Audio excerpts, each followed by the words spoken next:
Големата слика е редефинирање на државата, баш така како што кажа пред изборите во декември. Досега се искристализира 6 точки на тоа редефинирање. 6 јасни точки на редефинирање на државата. Првата и најважна и она за која што најмногу ги донесува како марионетска власт е промена на името, на уставното име и на идентитетот на македонскиот народ. Втората точка е овој штетен договор со Бугарија за кој предмалку ви зборував. Третата точка е двојазичноста на цела територија со неуставен закон кој знае дека е неуставен но го турка. Четвртата точка е намерата да населат огромен број на мигранти од Азија и од Африка во Македонија и да им дадат државјанства за нивно трајно живење тука во Македонија. Ово што си збореле меѓу нив дека ќе ги направиле и нивни гласачи.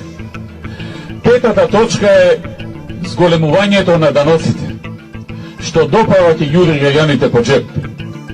И шестата точка е редефинирање на бракот.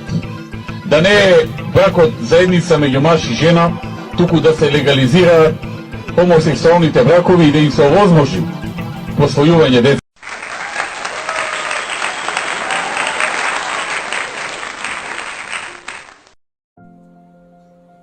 Си бил некој зајак и никој не го е сапел во шумата. По природа бил лажго и подметнувач и не бил многу паметен, но бил и таа како лисица. Така еден ден зајакот, трчајќи по полето и гледајќи да научи што е можно повеќе и троштини од лисицата, не забележал една голема сенка над себе. Еден голем белоглав орел го зграпчил со канџите и го однел во своето гнездо. Таму се спремал да го изеде, но зајакот целиот преплашен му рекол дека ако го поштеди се ќе направи за него. Орелот се насмеал и го запрашал зајакот што е тоа може еден зајак да направи за семоќниот орел, царот на небото. Па можам да те направам да бидеш цар на земјата, со тоа што јас ќе бидам твој измеќар. Орелот го погледнал малиот сив зајак и самата глупост и дрскост на ова суштество го заинтригирала. Лавот е цар на земјата, како може јас да загосподарам наместо него? Преку мене, рекол зајакот. Ти си моќен орел, одозгора ќе гледаш и ќе ги запомниш сите грешки на лавот, сите негови мани, сите негови неисполнети ветувања кон животните. Ќе ми ги раскажеш мене, јас имам големи уши, ќе те чујам оддалеку, а потоа јас ќе ги раскажам на сите овие лоши приказни за лавот долу на животните. И ќе ги убедам дека јас ќе бидам подобар цар на животните. Тие раскарани и излажани ќе ме одберат мене, а фактички ќе те одберат тебе за владетел. Потоа јас за се ќе те слушам тебе. Аха, рекол орелот. Иако планот на зајакот му изгледал глуп, сепак имала логика да ги заврати животните кон лавот. Во ред, но вака ќе направиме. Јас ќе слушам се од озгора и ќе ти кажам како да ги насочиш животните против лавот и да станеш цар наместо него. Но во таа работа ќе ти помогне и мојот роднина, црниот орел. Тој секогаш кога ќе ти биде проблем да ги убеди животните дека си во право, бидејќи нели си зајак, и знаат дека лажеш, ќе ги застрашува, убедува дека ако не стојат за тебе, лавот ќе се врати на тронот. И така биднало, белоглавиот орел го пуштил зајакот, му ги кажал сите тајни за лавот, а зајакот го симнал лавот од тронот и почнал да владее со шумата. Да биде белјата поголема, го затворал лавот по зандани и ги малтретирал сите лавови, некои умреле, некои избегале во другите шуми. Во меѓувреме се здружил со црниот орел и заедно владееле под бистрото око на белоглавиот орел. Но зајакот забегал во своето однесување и манипулации, плюс се здружил со хиени, рептили, змии, отровници, лилјаци и сите подмолни животни во шумата за да остане на власт. Во шумата завладеало студенило и животните почнале да ја избегнуваат, нарекувајќи ја ледената северната шума.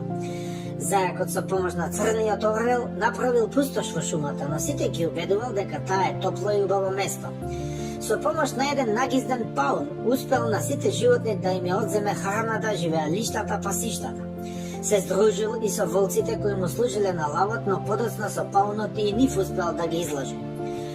Многу животни умреле од болести, многу изгореле кога се запалила шумата неколку пати.